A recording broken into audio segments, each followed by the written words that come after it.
Latest ആയിട്ട് ദിയ കൃഷ്ണയുടെ ഒരു വീഡിയോ യൂട്യൂബിൽ ഇട്ടിട്ടുണ്ടായിരുന്നു. ഈ ഒരു വീഡിയോയ്ക്കകത്ത് ദിയ പറയുന്നൊരു കാര്യം എന്ന് പറഞ്ഞാൽ കുറേയധികം വിമർശനങ്ങളൊക്കെ എനിക്ക് വരാറുണ്ട് വീഡിയോസ് ഇടുന്ന സമയത്ത്. അവരെല്ലാം പറയുന്ന ഒരു കാര്യം, നിങ്ങൾ എന്തുകൊണ്ട് മറ്റുള്ളവരെ പോലെ പെരുമാറുന്നില്ല, അല്ലെങ്കിൽ മറ്റ് യൂട്യൂബേഴ്സിൻ്റെ കാര്യമൊക്കെ പറഞ്ഞിട്ട് അവരെ പോലെയൊക്കെ പെരുമാറിക്കൂടെ എന്നൊക്കെ കുറേയധികം പേര് ചോദിക്കാറുണ്ട്.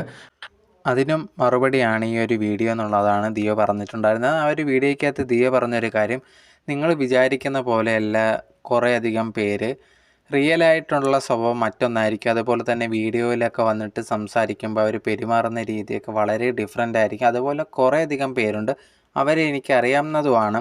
പിന്നെ ഞാനുണ്ടെങ്കിൽ റിയലായിട്ടാണെങ്കിലും അതുപോലെ തന്നെ വ്ളോഗിലായിട്ടാണെങ്കിലും ഞാൻ എങ്ങനെയാണോ പെരുമാറുന്നത് അതേ കണക്ക് തന്നെയാണ് പെരുമാറുള്ളത്. ഒരിക്കലും ഫേക്കായിട്ട് പോലും അഭിനയിച്ചിട്ടില്ല. ഒരു പക്ഷേ ഞാൻ ഫേക്കായിട്ട് അഭിനയിച്ച് കഴിഞ്ഞാൽ നിങ്ങൾക്ക് ചിലപ്പോൾ ഞാൻ വലിയ നല്ലൊരു വ്യക്തിയാണെന്ന് തോന്നും. പക്ഷേ എന്നിരുന്നാൽ പോലും ഞാൻ എൻ്റെ റിയലായിട്ടുള്ള സ്വഭാവം തന്നെയാണ്, ഞാൻ റിയലാണ്, അത് തന്നെയാണ് വീഡിയോസിലും കാണിക്കുന്നത്. മറ്റുള്ളവരെ പോലെയൊന്നും ഞാൻ ഫേക്കായിട്ട് അഭിനയിക്കാറൊന്നുമില്ല. നിങ്ങളിപ്പോൾ ഈ ഒരു കമൻസ് ഇടുന്ന നിങ്ങൾ എന്നെ ഒന്ന് ചിന്തിച്ച് നോക്കണം. നിങ്ങൾ പെർഫെക്റ്റ് ആണോ എന്നുള്ളൊരു കാര്യം. നിങ്ങൾക്കും കുറ്റങ്ങളൊക്കെ കാണും, അതിലൊരു ഡൗട്ടും ഇല്ല. അപ്പോഴത്തേനും മറ്റുള്ളവരെ ഇങ്ങനെ ജഡ്ജ് ചെയ്യുന്നത് ഒരിക്കലും ശരിയായിട്ടുള്ള ഒരു കാര്യമല്ല എന്നുള്ളതാണ് ദിയ ആ വീഡിയോയിൽ പറഞ്ഞിട്ടുണ്ടായിരുന്നത്.